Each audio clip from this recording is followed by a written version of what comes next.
I thought कि I have given this one T1, T2, and here is the read A, read B, then write A, write B, now commit. This one is the read A, then commit. Now tell me what is the answer for this? Ma'am cascadeless. इस problem का answer क्या है?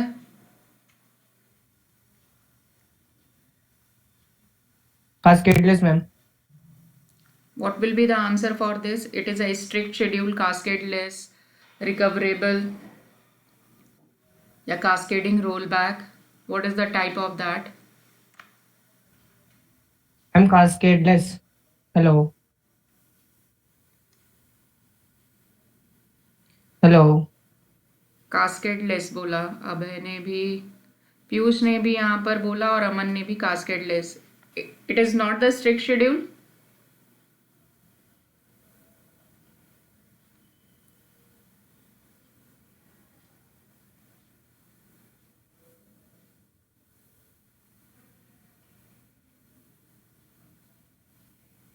ये strict है कि नहीं है?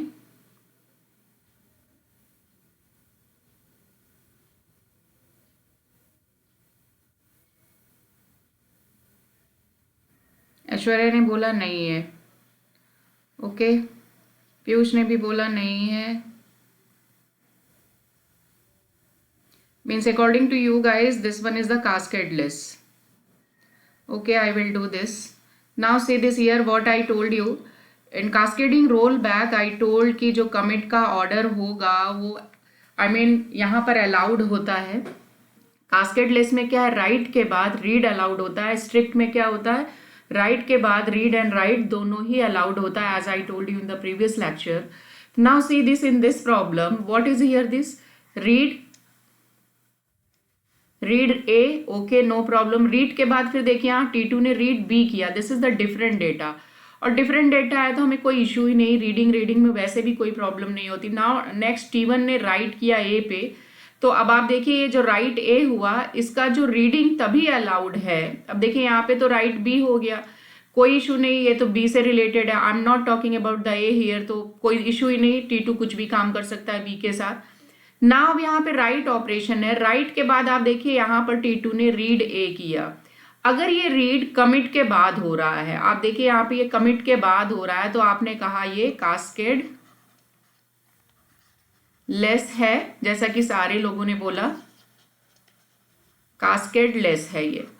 I am asking कि this one is the strict schedule और नॉट. बाय भाई अब आप देखो यहाँ पर इस राइट के बाद यहाँ पर कोई राइट ऑपरेशन है ही नहीं. मैंने क्या बोला था, कमिट के बाद आपका रीड या राइट अलाउड है स्ट्रिक्ट में. तो आप ये कह सकते हो कि this schedule is the strict schedule. Reason is what here. आप देखिए यहाँ पर ये कमिट हो चुका है और इस कमिट के बाद केवल एक ही write operation. I am talking about A.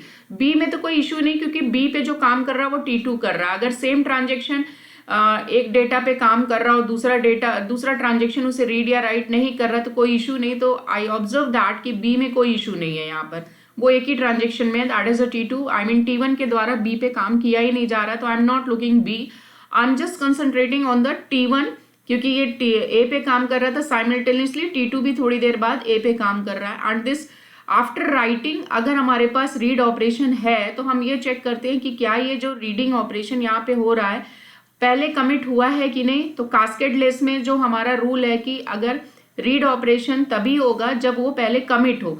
And strict schedule क्या कहता है कि राइट के बाद रीड या राइट दोनों हो सकता है. तो अब आप देखिए यहाँ पे तो राइट ऑपरेशन है ही नहीं, केवल रीड ही हो रहा है. तो ऑटोमेटिक ये क्या है, स्ट्रिक्ट भी है. और जब कोई शेड्यूल स्ट्रिक्ट होगा तो ऑब्वियसली बात है आप कास्केडलेस कह सकते हो. बट आपने यहाँ पे देख के कहा होगा कि ये जो कमिट के बाद रीडिंग परफॉर्म हुआ है इस वजह से ये कास्केडलेस है.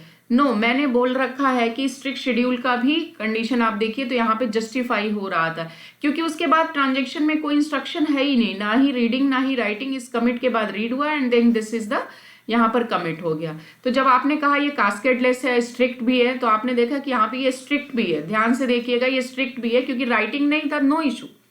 लेकिन ये स्ट्रिक्ट भी है। और जब आपने देखा कि 2 शेड्यूल निकल आया तो फाइनली आप क्या लिखोगे? इट इज़ अ रिकवरेबल, क्योंकि ये दोनों शेड्यूल क्या है? रिकवरेबल है, स्ट्रिक्ट भी और कास्केडलेस, तो फाइनली क्या है? ये रिकवरेबल भी है। आपको मैंने यहाँ पे सर्कल में बताया था कि ये स्ट्रिक्ट है, देन बाहर क्या है? कास्केडलेस है, देन सबसे आउटर में क्या होगा? रिकवरेबल है। भाई जब ये स्ट्रिक्ट है तो कास्केडलेस भी होगा, कास्केडलेस है तो ये रिकवरेबल भी होगा। तो this is the solution of the first question. एक और क्वेश्चन मैंने दिया था शायद, दिस वन,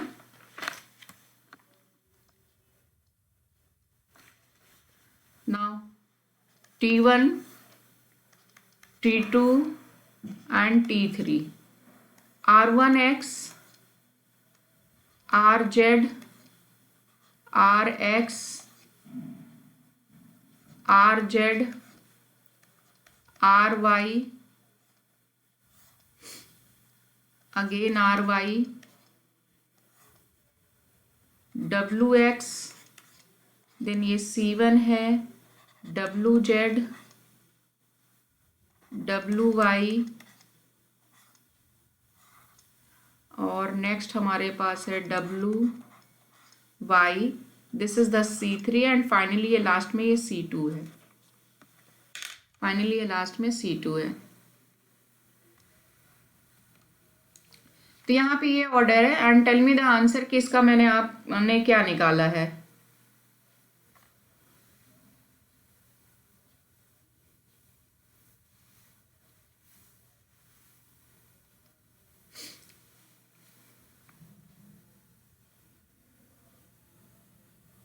अमन ने पूछा है प्रायोरिटी किसे देंगे मैम इफ ये कास्केटलेस एंड स्ट्रिक्ट हाउ टू क्या शो हो रहा है, स्ट्रिक्ट शो हो रहा है। तो बेटा सबसे पहला जो होगा, सबसे ज्यादा रिस्ट्रिक्शंस आपने कहाँ पे, रिस्ट्रिक्शंस कहाँ पे लगाई थी? स्ट्रिक्ट पे लगाई थी।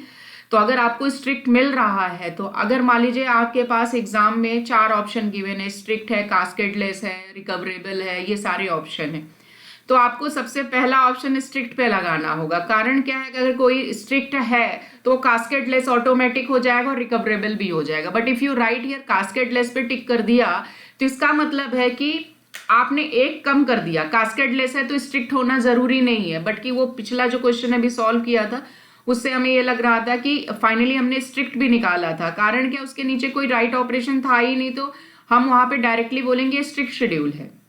अगर कहीं स्ट्रिक्ट आ गया और वहां पर ऑप्शन में आपका कास्केटलेस या रिकवरेबल में नहीं है तो आप फाइनली जो टिक करेंगे वो स्ट्रिक्ट पे करेंगे, क्योंकि स्ट्रिक्ट है। मैंने आपको बताया था if any schedule is strict then automatically it will be the cascadeless and it will be the recoverable also. लेकिन अगर कोई रिकवरेबल है तो it may be the cascadeless or may be the strict, it's not confirm. तो ये ध्यान रखिएगा ना। अभी जो मैंने क्वेश्चन दिया है नेक्स्ट, उसे आप लोग बताइए क्या आएगा। Just now I have written this, what will be the answer for this? ये क्या आएगा आप लोग बताओ मुझे यहाँ पे। Anybody have any answer?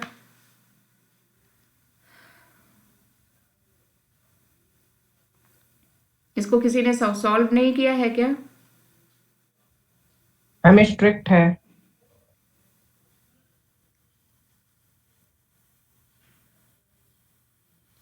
Okay, I will do that. चलो देखते हैं। सबसे पहले देखो यहाँ पर ये रीड कर रहा है एक्स को, ये जेड को कर रहा है, ये फिर अगेन रीड कर रहा है। जब तक रीड हो रहा है हमें कोई प्रॉब्लम ही नहीं।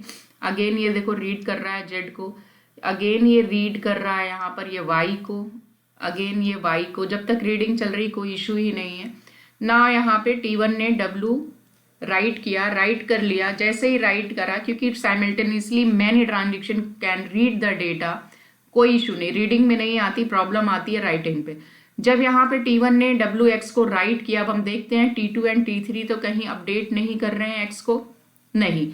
T2 एंड T3 में इस ट्रांजेक्शन के बाद कहीं पे भी रीडिंग या राइटिंग परफॉर्म नहीं हो रहा है इन T2 and T3।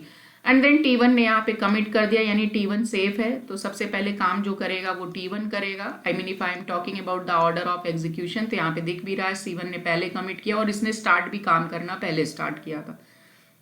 Now come to the T2। T2 ने यहाँ जेड पे राइट किया है और ये जेड राइट किया, तो हम देखते हैं T1 या T3 में कोई रीडिंग या राइटिंग ऑपरेशन हुआ क्या जेड आफ्टर दिस स्टेज। इसके बाद कोई रीडिंग या राइटिंग जेड पे हुआ क्या, नहीं हुआ है, ना T3 ने किया ना ही T1 ने किया। Now let's do that this one. तो अब आप देखिए यहाँ पर T3 ने Y पे राइटिंग करा, अब हम देखेंगे T1 T2 कोई Y पे काम कर रहा है, yes T2 is doing something on Y। अब आप देखिए यहाँ पर, तो आप देख सकते हो कि T3 ने राइट किया, उसी के बाद तुरंत ही T2 ने राइट किया। This is called the blind right. I told about the blind right, क्योंकि इसने रीड नहीं किया। जब T3 ने राइट किया उसके बाद T2 ने रीडिंग ऑपरेशन ना परफॉर्म करके डायरेक्टली राइटिंग ऑपरेशन परफॉर्म किया, और जब राइटिंग ऑपरेशन परफॉर्म किया तो this type of the transaction is called the blind right. ये ब्लाइंड राइट है, और ब्लाइंड राइट किसमें अलाउड था, कास्केड लेस में। कास्केड लेस ट्रांजेक्शन में आपको ये ब्लाइंड राइट अलाउड था। मैंने आपको बताया था कास्केड लेस में क्या राइटिंग के बाद रीडिंग अलाउड है, बट राइटिंग पे कोई कंस्ट्रेंट्स नहीं लगाया था, तो इस वजह से ये क्या है, स्ट्रिक्ट तो हो नहीं सकता, क्योंकि आप देख रहे हो कि ये कमिट नहीं हुआ है। T3 अभी कमिट नहीं हुआ है और T2 ने काम कर दिया। तो लेकिन ये वाला जो स्पेशल केस था वो किसमें अलाउड था, कास्केड लेस में, स्ट्रिक्ट। तो ये क्या होगा, नॉट स्ट्रिक्ट। आप लिखोगे it is not strict but it is a cascade less. अगर ये कास्केड लेस है तो ये फिर रिकवरेबल भी होगा। तो दैट मीन्स ये कास्केड लेस रिकवरेबल शेड्यूल हो गया। आप देख सकते हो कि पहले इसने राइट परफॉर्म किया था, फिर इसने राइट परफॉर्म किया, और उसके बाद इनका जो कमिट का ऑर्डर है पहले T3 हो रहा है, that means C3 and then C2। क्योंकि देखिए राइटिंग ऑपरेशन यहाँ पे क्या हो रहा है, जो Y पे जो कॉन्फ्लिक्ट की सिचुएशन आ रही है, कौन से केस में आ रही है, ये Y वाले डेटा पे। आप कहोगे जेड ने भी तो यहाँ राइट किया, बट जेड अकेला ही राइट कर रहा था ना, तो उसमें कोई दिक्कत ही नहीं था। जो भी कमिट करेगा ये बाद में उसी का डेटा अपडेट हो जाएगा। बट कॉन्फ्लिक्टिंग कहाँ पे आ रही है, T3 एंड T2 के बीच में Y डेटा पे कॉन्फ्लिक्ट आ रहा है। ये जो दो डेटा है इन दोनों के बीच में, तो आपने देखा पहले इसने राइट किया, फिर T2 ने किया। तो आप देखिए कमिट ऑपरेशन भी क्या है, पहले C3 हुआ फिर C2 हुआ, ऑर्डर जो देखेंगे। तो इस वजह से, और दूसरी चीज ये ब्लाइंड राइट था, ब्लाइंड राइट अलाउड होता है आपका कास्केड लेस में, और इनके कमिट का ऑर्डर भी उसी ऑर्डर में है जिस ऑर्डर में ये काम कर रहे हैं, इसलिए कास्केड लेस के साथ साथ ये रिकवरेबल भी होगा। Anybody have any doubt? Aman ने पूछा मैम आपको आवाज आ रही है? तुम्हारी आवाज तो नहीं आ रही है अमन मुझे, मेरी आवाज आ रही है कि नहीं आ रही है?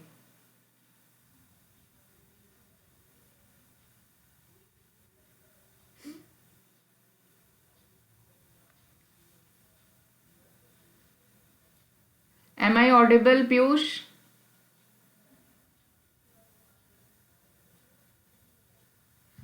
अब मुझे आ रही नहीं है पता, मैडम, आ कोई रही नहीं, है। आप लोग चैट बॉक्स में लिख के काम चला लो। मुझे नहीं मालूम तुम्हारी आवाज मेरे पास क्यों नहीं आ रही है, बट मेरी आ रही है मुझे। आ रही है मैडम, आप स्टार्ट करिए। I mean, तुम लोगों को आ रही है तो सफिशिएंट है, लेक्चर ले सकती हूँ मैं। अब क्यों नहीं आ रही है मुझे नहीं पता, मैंने तो स्पीकर ऑन करके ही रखा हुआ है। हाँ ऑन है। नाउ मैडम नेक्स्ट यहाँ पे प्रॉब्लम ले लेते हैं। एक और मैं प्रॉब्लम राइट कर रही हूँ, मालूम नहीं कि तुम लोगों को मैंने दिया था या नहीं दिया था। मेरी आवाज आ रही है एक मैडम स्मॉल तुम्हें? प्रॉब्लम मैं ले रही हूँ। पुष्पा जी ना यहाँ पे T1, मुझे याद नहीं कि लास्ट क्लास में मैंने कौन से 3 प्रॉब्लम दिए थे, यहाँ बहुत सारे नोट करके रखे हैं ना मैंने। तो read A, write A, then commit, and again यहाँ पर write A and read A, then commit. If I have given this one, please check and tell me the answer. What will be the answer for this?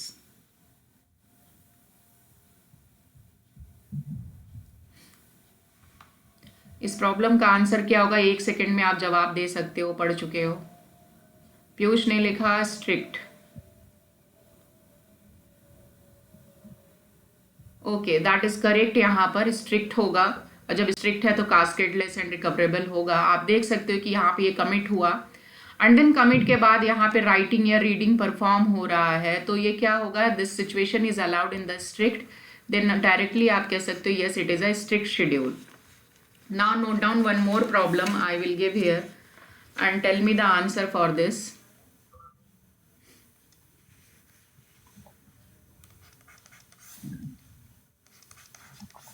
ये साथ साथ करते जाओ और check करके बताओ। Maybe I have not given this one. R1X, R2Z, R1Z, R3X, R3Y W1X C1 now W3Y C3 R2Y W2Z next है यहाँ पे W2Y, एक second,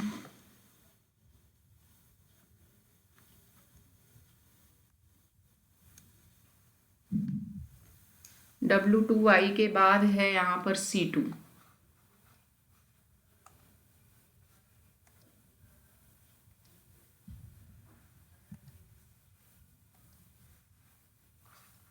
this is a C2. Now tell me what will be the answer for this. क्या ये strict है, cascadeless है या cascading roll back है?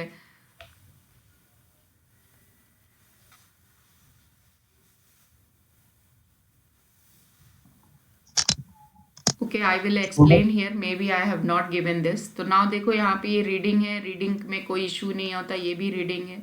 यहाँ तक आप देखिए तो ये रीडिंग चल रहा है. रीडिंग जब तक है तो बस मैंने यहाँ पे टिक कर दिया. नाउ WNX, यहाँ पर जब हमने WNX देखा तो अब हम जाएंगे, देखेंगे कहीं T2 एंड T3 तो X पे काम नहीं कर रहा है. तो हमने देखा यहाँ पर कोई भी T2 एंड T3 ये X पे नहीं काम कर रहा है. यहाँ पर after this situation, before this I am not talking.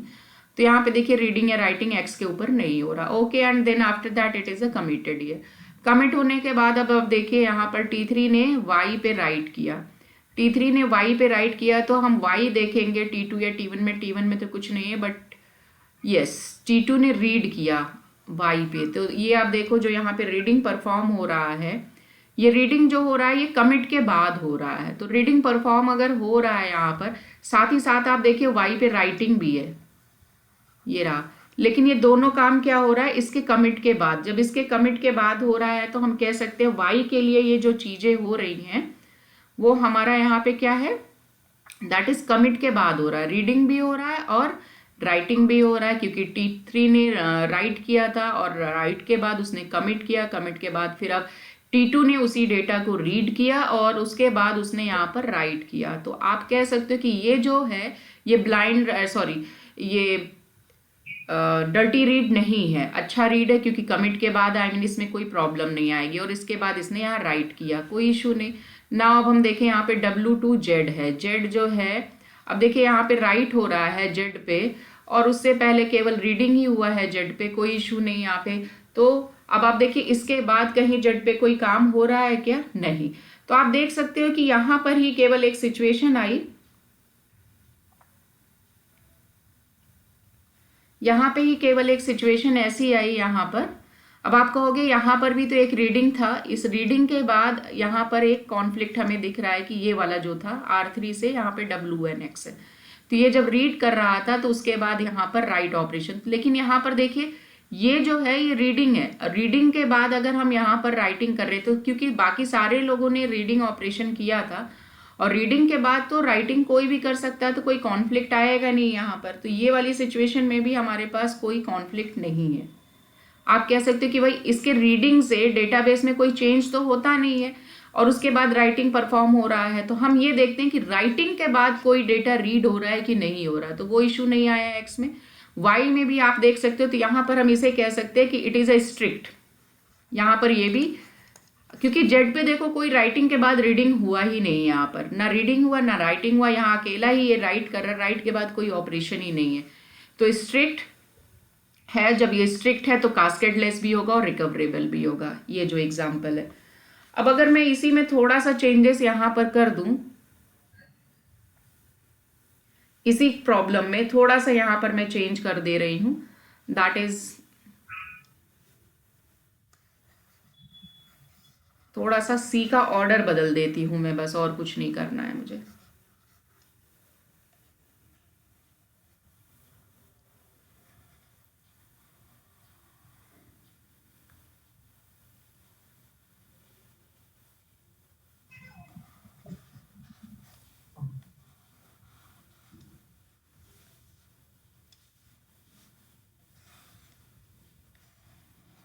I mean यहाँ पर कमिट का ऑर्डर चेंज कर दिया मैंने। यहाँ पे पहले देखिए C1 कमिट हो रहा है, फिर C2 और फिर ये C3। अगर ऐसा है तब ये क्या होगा हमें ये देखना है। Now I will try to do that कि अब ये क्या होगा। तो अब देखते हैं कि ये कौन सा शेड्यूल आएगा। मैंने देखो कमिट के ऑर्डर चेंज कर दिया, पहले C1 हो रहा, फिर C2, फिर C3 है, ऑर्डर ये है। तो अब आप देख सकते हो कि सबसे पहले यहाँ पे रीडिंग के बाद ये राइटिंग हो रहा है, तो आप यहाँ पे कोई कमिट नहीं हुआ है, और फिर ये राइटिंग के बाद राइटिंग हो रहा है, कोई इशू नहीं। लेकिन इस राइटिंग के बाद एक्स कहीं पे नहीं काम कर रहा है तो कोई इशू नहीं आ रहा है, ठीक है। प्रॉब्लम क्या आ रही थी, ये जो W3 था ये राइट कर रहा है। जब ये राइट कर रहा है तो T2 ने यहाँ पर डेटा को रीड किया, और आप देखिए ये अनकमिटेड डेटा को रीड कर रहा है। दैट मीन्स आप कह सकते हो ये डर्टी रीड कर रहा है। डर्टी रीड प्रेजेंट है ना यहाँ पर। जब डर्टी रीड प्रेजेंट होता है तो हम क्या कहते हैं, अगर डर्टी रीड मिल गया तो इसका मतलब है ये भाई कास्केड लेस तो हो ही नहीं सकता, और जब कास्केड लेस नहीं हो सकता तो स्ट्रिक्ट भी नहीं होगा। That means no cascadeless, no strict. आप देख सकते हो ना डर्टी रीड प्रेजेंट है, डर्टी रीड प्रेजेंट है तो इसका मतलब है वो कास्केड लेस नहीं हो सकता, ठीक है। तो अब आप देखिए इसका जो ऑर्डर है, आप देखो यहाँ पे क्या सबसे लास्ट इसने राइट किया, ठीक है। राइट करने के बाद फिर ये C1 रहा। अब देखिए ये हमें यहाँ पे ये भी चेक करना है कि क्या ये रिकवरेबल है। अभी एक और बचता है ना हमारे पास, that is the cascading rolling back. तो हमारा वो रोलिंग बैक पे भी हमें देखना होगा। तो आप देखिए यहाँ पे ये जो इसका लास्ट राइट अप है वो T1 ने सबसे पहले किया, तो हम मान लेते हैं कि इसका जो ऑर्डर होगा पहले T1 होगा।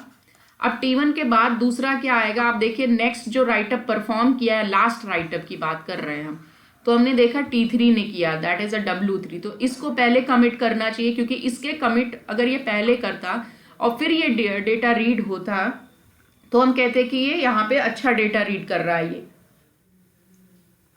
पर क्या कारण हो रहा है, इसने एक तो डर्टी रीड किया और C3 से पहले कमिट हो रहा है, आई मीन T3 से पहले कमिट हो रहा है ये। अगर मान लीजिए इस C2 के कमिट होने के बाद ट्रांजेक्शन फेल हुआ तो ये रोल बैक होगा, तो ये तो वापस आ जाएगा यहाँ पर, और जो इसने परफॉर्मेंस करे होंगे वो इनिशियल पे पहुंचा देगा, और फिर ये जो डर्टी रीड हुआ है उसका हम कुछ नहीं कर सकते। तो यानी कि करेक्ट ऑर्डर जो आता वो T1 then T3 and T3 के बाद फिर अगर T2 आता तो हम कहते ऑर्डर सही होता।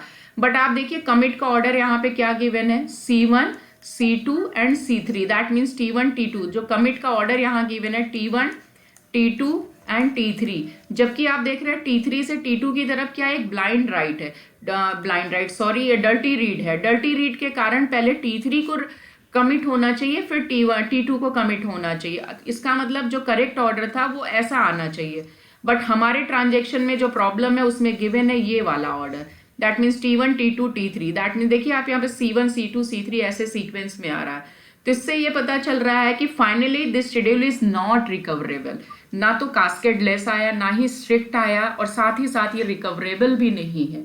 आई मीन मैंने आपको कई सिचुएशन बताई थी कि रिकवरेबल कैसे हो सकता है। अगर कास्केडिंग रोल बैक भी है तो रिकवर हो सकता है। कास्केडिंग रोल बैक में रिकवर कब होता है, जिस ऑर्डर में राइट अप हो रहा है ट्रांजेक्शन का लास्ट राइट अप, वो किसी भी डेटा का हो। और दूसरी चीज ये देखोगे कि डर्टी रीड जिस ऑर्डर में परफॉर्म हो रहा है, T3 से T2 की तरफ डर्टी रीड हो रहा है, तो पहले T3 को कमिट होना चाहिए। दैट मीन्स अगर ये ऑर्डर कुछ ऐसा होता, C1 देन यहाँ पे C3 होता और फिर यहाँ पे C2 या C3 नीचे ना होके यहाँ होता, तो हम कहते हैं ये रिकवरेबल तो हो सकता था, बट कास्केडलेस या स्ट्रिक्ट नहीं हो सकता था। बट अभी ये रिकवरेबल भी नहीं है, जो सिचुएशन यहाँ गिवन थी उसके अकॉर्डिंग ये रिकवरेबल भी नहीं है। If anybody have doubt you can ask here Aman.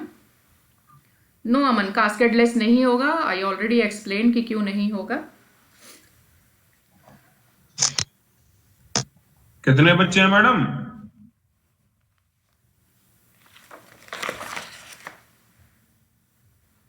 Pushpa ji, okay, I hope कि क्लियर हो गया होगा। क्लियर हो गया है तो एक और सिचुएशन में दे रही हूँ आप लोगों को, 2 मिनट का टाइम भी देती हूँ, आप लोग उसे सॉल्व करो। आज मैं कुछ प्रॉब्लम डिस्कस कर दे रही हूँ, और अगर इसके बावजूद आपको डाउट है तो फिर बताना। आई एम जस्ट गिविंग, यहाँ पे देखो अब कैसे लिखना है। एग्जाम में कुछ ऐसा आता है, इस तरह से टेबल बना हुआ नहीं आएगा, you have to write the table. तो मैंने ऑलरेडी आपको बताया है कैसे लिखा जाता है। ये रहा R1x, देन नेक्स्ट गिवन है W1x, R2x,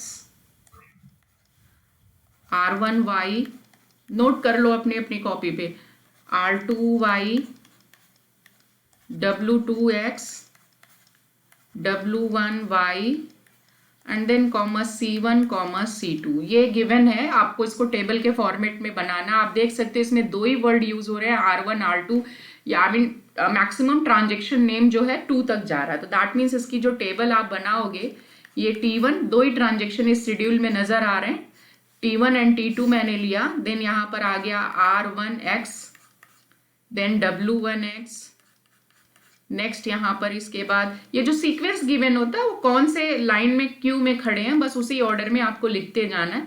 देन इसके बाद फिर से 1 पे आ गए हम, y ने काम किया।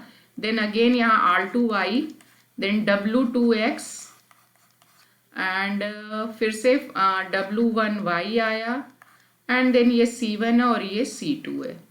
ये थोड़ा सा ना एक स्टेप एक एक लाइन नीचे करते जाना है जिस ऑर्डर में जो आ रहा है। नाउ अब आपके सामने पिक्चर भी है। Now tell me the answer, what will be the answer for this question, you guys can tell me.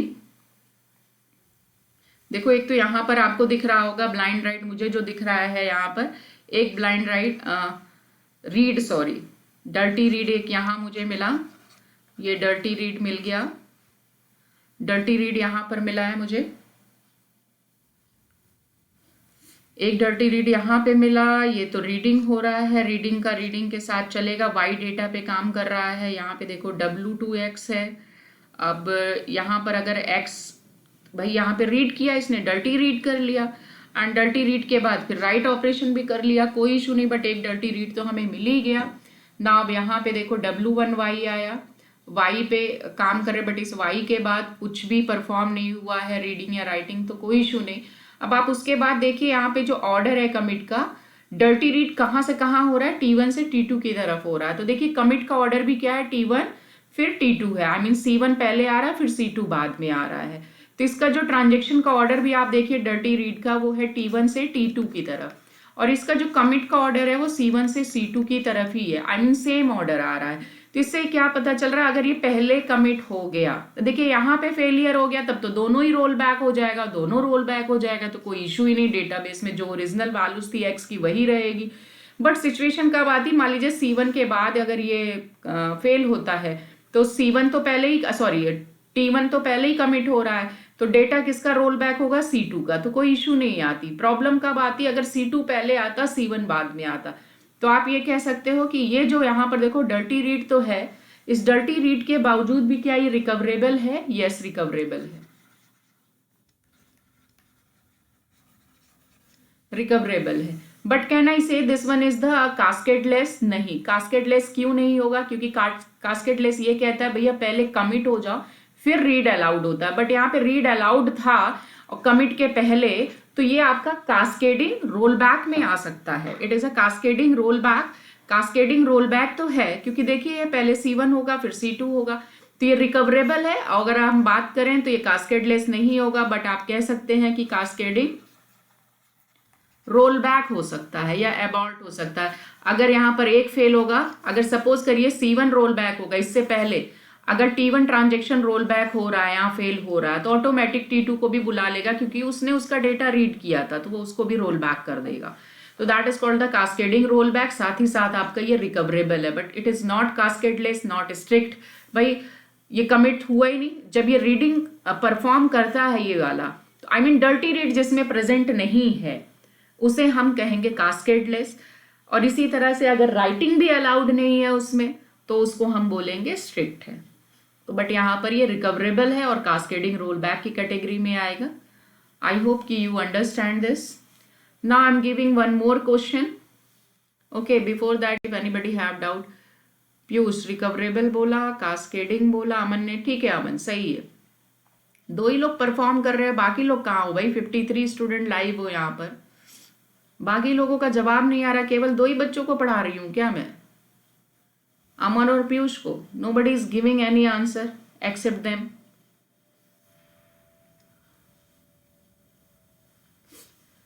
Now next problem यहां पे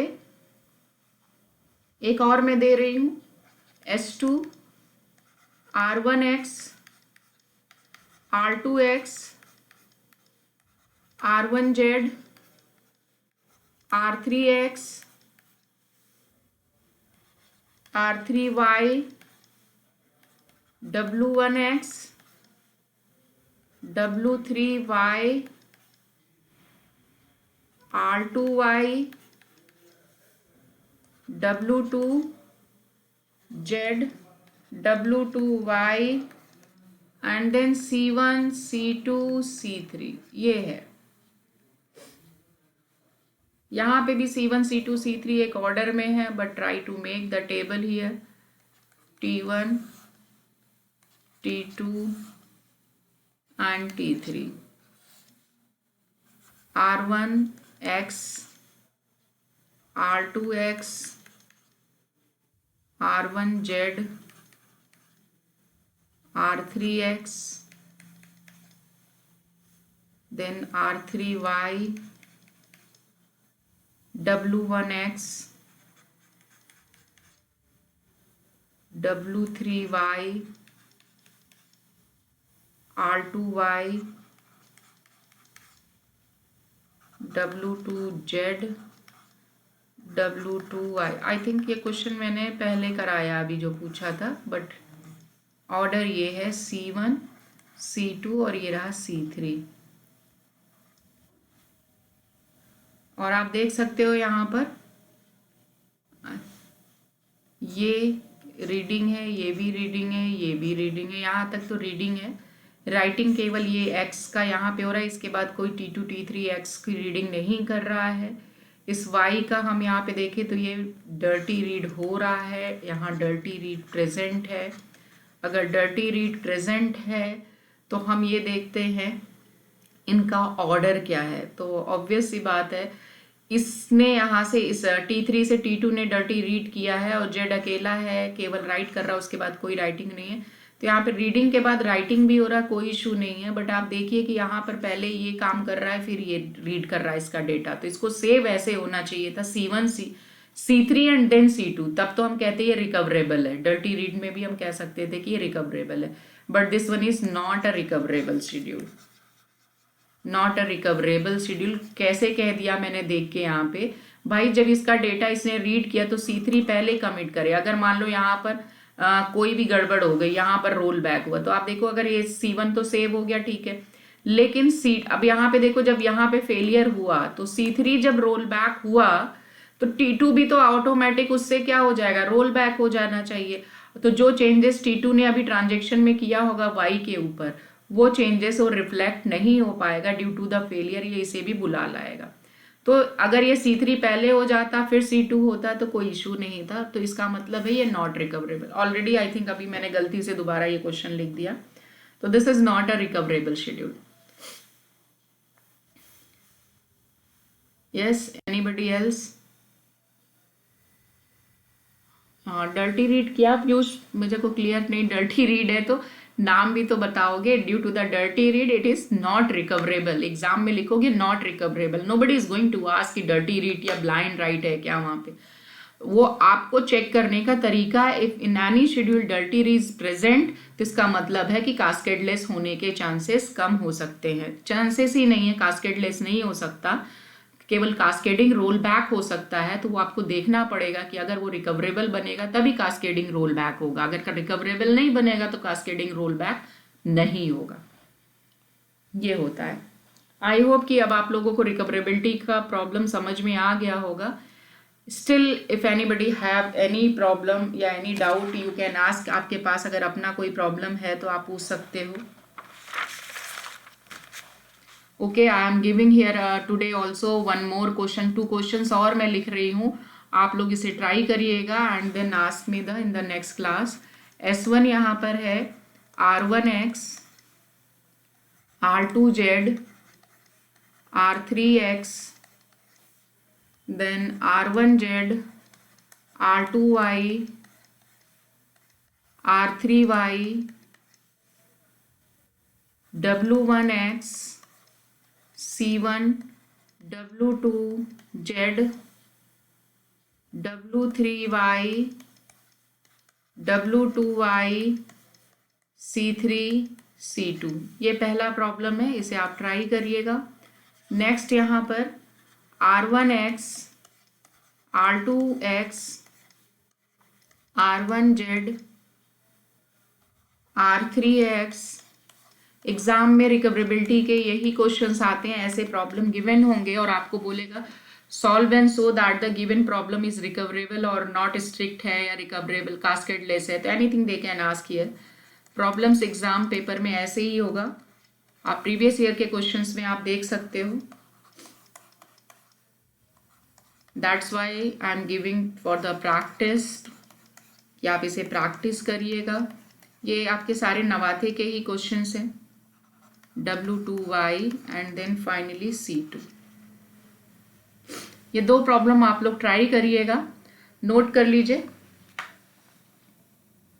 एंड देन इसे ट्राई करिएगा आप लोग। आई होप कि आप लोगों ने नोट कर लिया होगा।